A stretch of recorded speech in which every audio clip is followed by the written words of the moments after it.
प्रिय छात्रों, सुप्रभातम।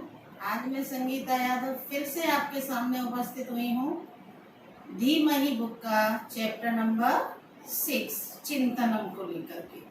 ध्यान से सुनिएगा बेटा, जहाँ भी संधि और प्रत्यय आएंगे वो आपको लिखने होंगे अपनी कॉपी में। श्लोक नंबर 1 पद्यानी। इस श्लोक में इस चैप्टर में 6 श्लोक हैं। पहला श्लोक है आपका खलह करोति दौरात्यम मलह पतति साधुषु रावणेन हृता सीता बंधनम तु महोदधे। खलह करोति दौरात्यम। दौरात्यम कहते हैं दुष्टता। दौरात्यम का मतलब होता है दुष्टता। खलह दुष्ट, करोति करता है। दौरात्यम दुष्टता, खलह दुष्ट, करोति करता है। मलह गंदगी, पतति गिरती है, साधुसु सज्जन व्यक्तियों पर। रावणेन हृता सीता।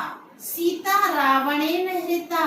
सीता रावण के द्वारा चुराई गई। हृता का मतलब होता है चुराई गई। बंधनम तु महोदधे, और बांध किस पर बना? समुद्र पर। श्लोक में क्या बताया जा रहा है कि कर्ता कोई और है और उसका दुष्परिणाम किसी और को भुगतना पड़ता है। अर्थात दुष्टता करता है दुष्ट व्यक्ति और उसका आक्षेप लगता है सज्जन व्यक्तियों पर। सीता रावण ने चुराई और बांध बनाया गया समुद्र पर।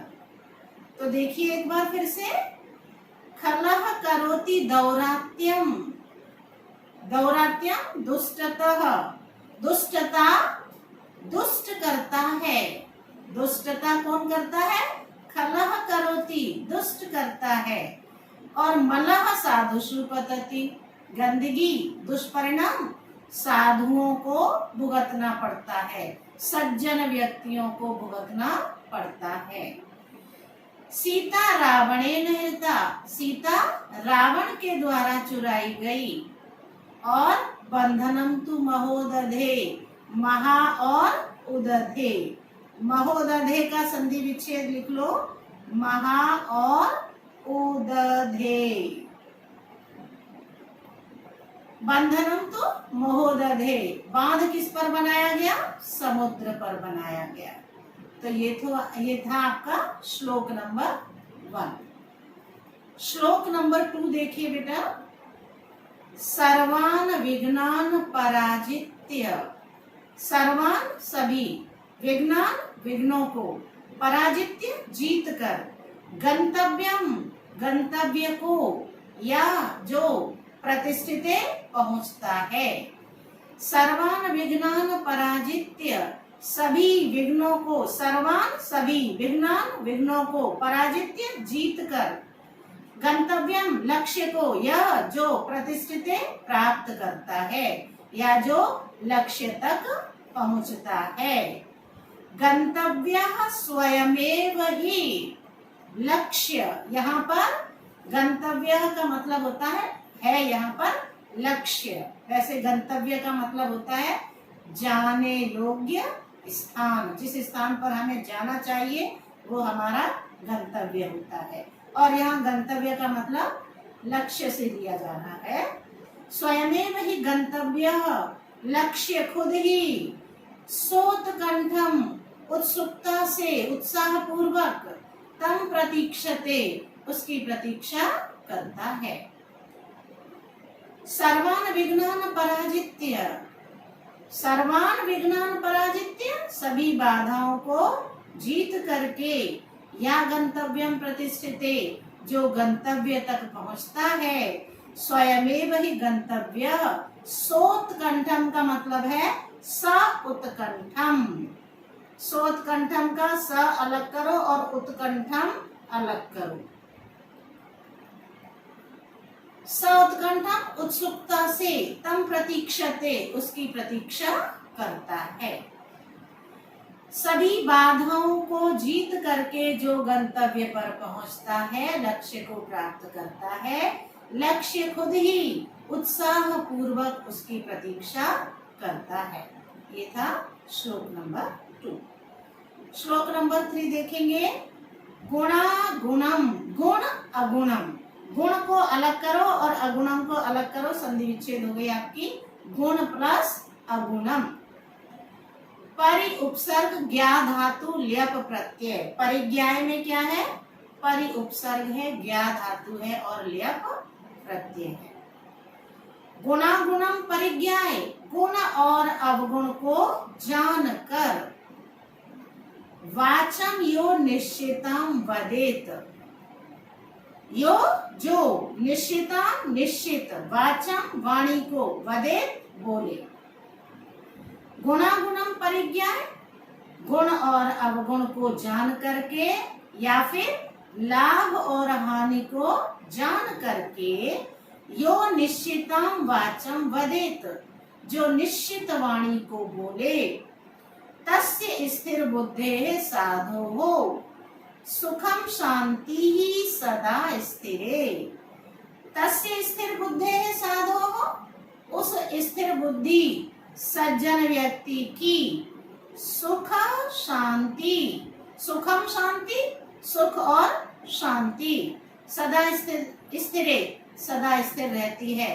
अर्थात उस सज्जन व्यक्ति के पास में सुख और शांति हमेशा स्थिरता से निवास करती है। गुणा गुणम परिज्ञाय वाचम यो निश्चितम वदेत। यो जो गुणा गुणम परिज्ञाय, लाभ और हानि को जानकर, निश्चितम वाचम वदेत, निश्चित वाणी को बोलता है। तस्य स्थिर बुद्धि साधो, उस स्थिर बुद्धि सज्जन व्यक्ति की सुख और शांति हमेशा स्थिर रहती है। श्लोक नंबर 3। श्लोक नंबर 4 पे पहुंचेंगे। नाग्नेना लिखा है, ना अलग करो और अग्नेना अलग करो। ना प्लस अग्नेना, अग्निना। ना अग्निना शाम्यति ही अग्नि। अब जो ह्याग्नि लिखा है उसमें ही को अलग करेंगे और अग्नि को अलग करेंगे। ना अग्निना शाम्यति ही अग्नि। ही कहते हैं निश्चित ही, अग्नि। अग्निना ना शाम्यति, अग्नि निश्चित ही अग्नि से शांत नहीं होती। अग्निना ना ही शाम्यति, अग्निना अग्नि से, अग्नि न शाम्यति, अग्नि शांत नहीं होती। क्रोधा क्रोधेन नैव च, नैव का संधि विच्छेद करेंगे तो न और एव, वृद्धि स्वर संधि। अग्नि अग्निना न शाम्यति, आग आग से शांत नहीं होती। क्रोधा क्रोधेन नैव च, और क्रोध क्रोध से शांत नहीं होता है। परस्पर विरोधो ही परस्पर विनाशकृत। परस्पर विरोधो, आपस का विरोध। परस्पर ही विनाश करा, निश्चित ही आपस का विनाश करने वाला होता है। आपस का विरोध आपस का विनाश करने वाला होता है। अग्नि से अग्नि शांत नहीं होती, क्रोध से क्रोध शांत नहीं होता। आपस का विरोध आपस का विनाश करने वाला होता है। ये था आपका श्लोक नंबर 4। श्लोक नंबर 5 में क्या है? श्लोक नंबर 5 में ये कहना चाह रहे हैं कि जो व्यक्ति दुर्जन व्यक्तियों का सत्कार करता है वह सारे कार्य निरर्थक करता है। कहने का तात्पर्य ये है, लास्ट वाले लाइन को देखिए, लास्ट वाली लाइन का आखिरी जो शब्द है उसको देखेंगे। या जो खले दुष्ट का सत्कारम, सत्कार तो करोति चरति करता है। या तो खले सत्कारम चरति, या तो जो खले दुष्ट का सत्कारम सत्कार चरति करता है। जो दुष्ट का सत्कार करता है, जो दुष्ट को सम्मान देता है। व्योमनी सा बीजं कुरुते, वह आकाश में बीज बोने की कोशिश करता है। चित्रम निर्माति सुंदरम पवने, सुंदर चित्र को पवन में, हवा में बनाने की कोशिश करता है। रचयति रेखा सलिले, और जल में रेखा खींचने की कोशिश करता है। यार तू खले सत्कारम चरती, जो दूसरों का सत्कार करता है वह आकाश में बीज बोने की कोशिश करता है, हवा में सुंदर चित्र बनाने की कोशिश करता है और पानी में रेखा खींचने की कोशिश करता है।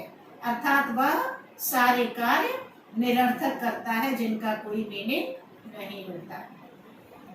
श्लोक नंबर 6 है बेटा, आशायाः खलु ये दासाः, दासास्ते लिखा है ना, आधे स का विसर्ग कर लो, आपकी संधि हो जाएगी दासाः प्लस ते, संधि विच्छेद हो गया। ये आशायाः खलु दासा, खलु कहते हैं निश्चित ही, खलु का मतलब है निश्चित ही, ये मतलब जो, आशाया आशा के, दासा दास हैं। ये आशायाः दासा, जो आशा के दास हैं। ते सर्वदेहिनां दासा, ते वे सर्वदेहिनां दासा, सभी प्राणियों के दास होते हैं। ये आशायाः खलु दासा, जो निश्चित ही आशा के दास हैं। ते सर्वदेहिनां दासा, वे सभी प्राणियों के दास होते हैं। आशायेन दासीकृता, जिन्होंने आशा को अपनी दासी बना लिया है। जगतः तस्य दासायते, पूरा संसार उनका दास होता है।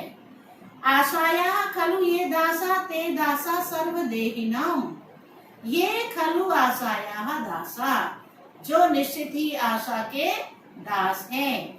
ते दासा सर्वदेहिनां, वे सभी प्राणियों के दास होते हैं।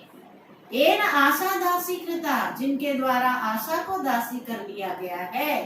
तस्य दासायते जगत, पूरा संसार उनका दास होता है। ये था आपका चैप्टर नंबर 6 बेटा। मेरे चैनल को लाइक, शेयर और सब्सक्राइब जरूर करिएगा। धन्यवाद।